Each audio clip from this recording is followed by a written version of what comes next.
When someone tells you they don't want anything serious, we often hear it, but we don't always listen. And more often than not, we hear it through the filter of our own hopes, desires, and projections. There's a part of us that wants to believe they just need time, or that will be the exception, that if we're patient, loving, and available enough, they'll change their mind. But here's the truth. When a person says they don't want anything serious, they are stating a boundary, not extending an invitation. We tend to rewrite the narrative in our heads because we don't like what we're hearing. Maybe it doesn't align with what we want, or maybe we've already invested emotionally, physically, even spiritually. So instead of accepting it at face value, we negotiate with it, we rationalize. We say he just got out of something difficult, or he's not ready right now, but we have a connection. Or the classic, he's scared of how deeply he feels for me. But let's be clear. Grown adults communicate boundaries, not riddles. If he says he's not ready, believe him. If he says he doesn't want anything serious, take that seriously.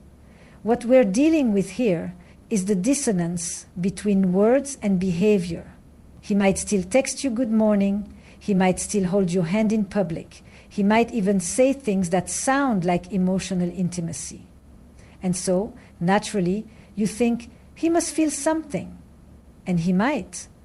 But feeling something and committing to something are two entirely different things. One is an emotional state. The other is a decision. Feelings don't equal responsibility. And without responsibility, what you're left with is someone enjoying your presence without being accountable to the relationship. Now, here's where the psychology kicks in. Human beings are meaning-making machines. We crave narrative coherence, especially in matters of love. If someone treats us with affection but says they don't want commitment, our brain goes into overdrive trying to resolve the contradiction. We fill in the gaps with fantasy. We make up stories to protect ourselves from the pain of rejection. And those stories become the trap. Because what you're really doing is trying to override someone else's truth with your own longing. Philosophically, this touches on a deeper theme, the illusion of control. We think that if we love someone hard enough or stay long enough, we can steer the outcome, but love doesn't work that way. You cannot seduce someone into commitment. You cannot outperform their disinterest. You cannot manufacture seriousness where it simply doesn't exist. And if you try, you'll lose more than time. You'll lose yourself. In these dynamics, the challenge is not just external, it's internal. The real question is, why are you staying? What part of you is trying to earn love where love is not being offered in full? What part of you is still trying to prove your worth by being chosen by someone who's already told you they're not choosing anything? Sometimes it's not about them. Sometimes it's about the part of you that is terrified to walk away from potential, even when potential is just a mirage dressed in hope. So when someone says they don't want anything serious, hear it as the boundary it is, not the beginning of a negotiation. Don't try to translate it into something softer. Don't wait for it to evolve into something else. Accept it, and in that acceptance, reclaim your power. Because the moment you stop interpreting someone else's limits as a challenge to your value, you begin to set yourself free. Let's talk about desire. Your desire, not his, not theirs. Yours, because if someone tells you they don't want anything serious, but you do, that discrepancy is not a mystery to solve. It's a signal. And too often, when we are attracted, emotionally invested, or already attached, we start treating that signal as a minor detail. We bury it under compromise, wrapped in the illusion that flexibility is the same thing as connection. But here's the psychological core of the issue. When we don't honor our own desires, we become complicit in our own disappointment. We start negotiating with ourselves. Maybe I don't need something serious right now. Or let's just see where it goes. But the moment you start diluting what you want to match someone else's limitations, you are no longer relating from a place of truth. You're relating from fear. Fear of loss, fear of rejection, fear of being alone. And fear is a poor foundation for anything sustainable. This isn't just about relationships. It's about internal coherence. When your actions contradict your values, when your desires are dismissed for the sake of someone else's comfort, it creates a fracture. That fracture doesn't always scream, it whispers. It shows up in the form of anxiety, resentment, self-doubt, and eventually disconnection from the very self you are supposed to be protecting.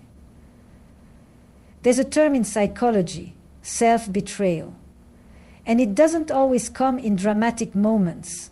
Often it happens quietly, when you stay one more night hoping it will become more, when you downplay your needs to avoid being too much, when you smile through confusion, convincing yourself that emotional ambiguity is just part of modern dating. But what we're really doing is abandoning ourselves in the name of staying connected to someone else. And that is the most dangerous kind of loneliness. Being alone while lying next to someone who doesn't want what you want. The task of the loneliness is to be free, to turn away from yourself, to discover yourself more in different days, to be alone while lying next to someone who doesn't want what you want. Knowing what you want and standing in that knowing is not arrogance, it's clarity, it's emotional maturity.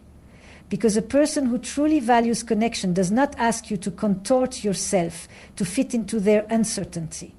They meet you where you are, not where it's convenient for them. Now, some might say, but relationships require compromise. And that's true. Mutual compromise, not unilateral sacrifice. There's a difference between adapting and erasing, between flexibility and self-neglect. Compromise is not about giving up your core needs. It's about navigating them in partnership with someone who values them as much as you do. And here's where the philosophical depth lies. To honor your own desire is to accept that it may come at a cost. You may lose the person. You may have to walk away from what feels familiar, safe, even intoxicating. But when you say yes to yourself, you are choosing truth over illusion. You are choosing alignment over attachment. And ultimately, that's what integrity looks like in love. So before you ask, how do I make this work with him? Ask yourself, am I working against myself just to keep this connection alive? Because wanting something serious is not too much. It's not a burden. It's not a flaw. It's a vision for your life. And anyone who requires you to shrink that vision in order to stay is not offering love. They're offering access. And you have every right to say no to access in the absence of commitment. Because the moment you stop negotiating with your own worth, you begin to live in the fullness of your desire. One of the most common traps we fall into is mistaking consistency for commitment. Someone shows up regularly. They text, they call. They remember your favorite coffee order. They sleep over on weekends. And because their presence feels steady, we begin to tell ourselves a story. This must mean something. But consistency, in and of itself, is not a declaration of intent. It's a habit. It's a rhythm. And sometimes it's just routine dressed up as emotional investment. This is where things get slippery. Because as human beings, we are wired to attach meaning to patterns. The brain loves predictability. We see someone behave in a way that feels reliable, and we start filling in the blanks. He must care.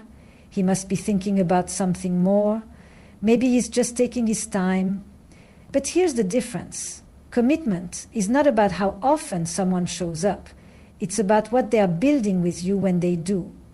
And that distinction matters because many people are emotionally present without being emotionally responsible. They enjoy the closeness, the intimacy, the convenience, but they haven't signed up for the accountability that comes with a real relationship. They are essentially leasing the emotional space without ever putting a down payment on the future.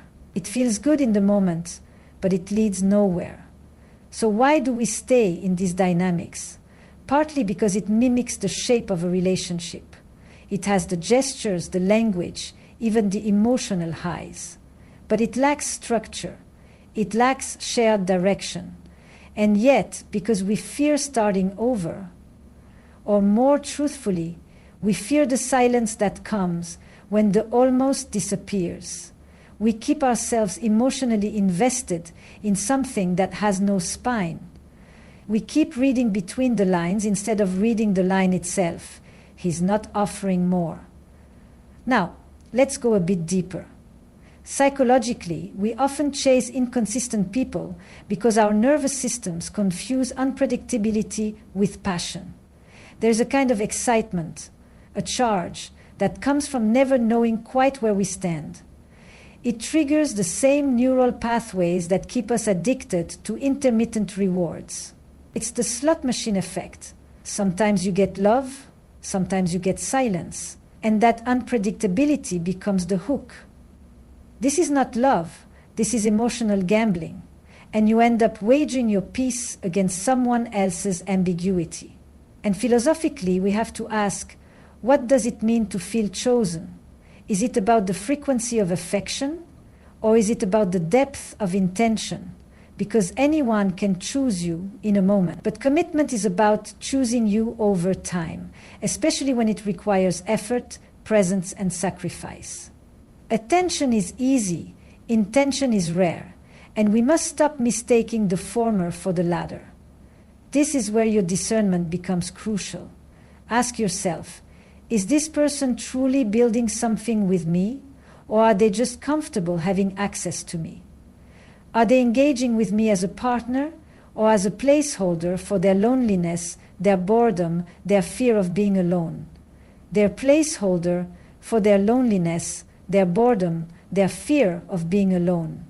Because if they are not investing in your future, they are simply enjoying your present. And that might feel flattering in the short term, but in the long run, it becomes exhausting.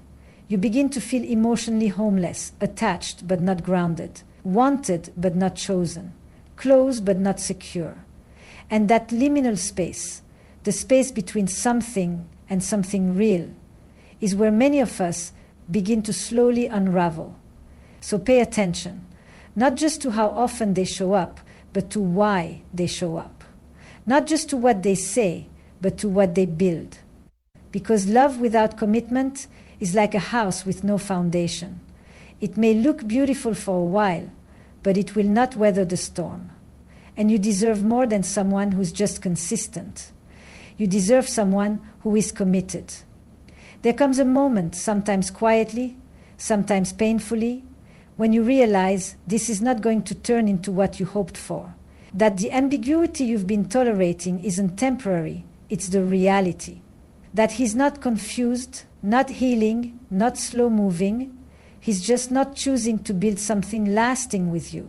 And when that moment comes, you're faced with a difficult decision. Stay in the comfort of familiarity or step into the discomfort of truth.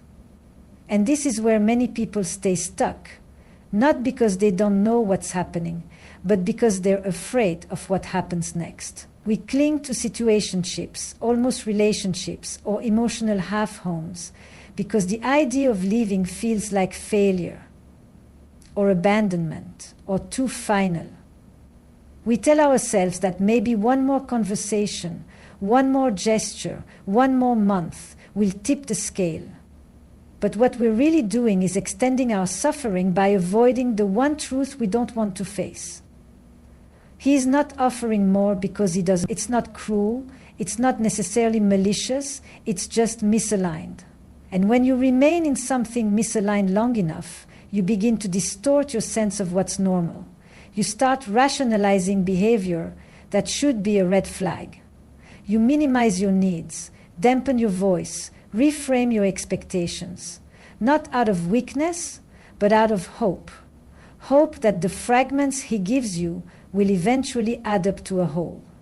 But the thing is, peace doesn't come from waiting for someone to change. Peace comes from choosing yourself even when it hurts, especially when it hurts. There's a part of us, deep down, that fears walking away because it feels like giving up. But you're not giving up. You're refusing to live in emotional limbo. You're refusing to keep orbiting someone who has no intention of meeting you on solid ground. And there's something deeply psychological at play here. Our attachment to potential, to possibility.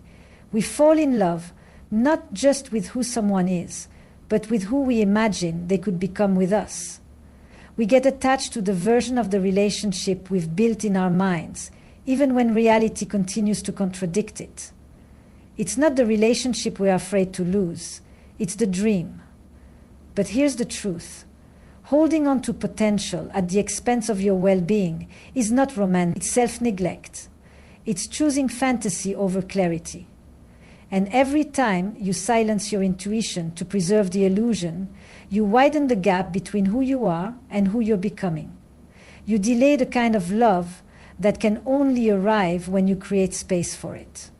Philosophically, this is about the courage to exit the loop of waiting, overgiving, explaining, justifying, the loop of living in almost, maybe, and not yet. It's about choosing to live in alignment rather than suspension.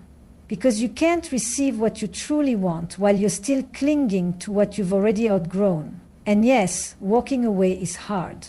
But staying in something that slowly erodes your self-worth is harder. Silence can feel brutal, but it's often more honest than false hope. And grief, the kind that comes from letting go of what never fully was, is a necessary part of reclaiming your clarity. Let yourself feel it. But don't confuse that grief with regret. You're not losing love. You're making room for it. So if he doesn't want anything serious, and you do, don't stay and negotiate the terms of your own erosion. Let him have what he says he wants. Let yourself go toward what you know you need. Because the moment you walk away from emotional ambiguity, you walk toward emotional freedom.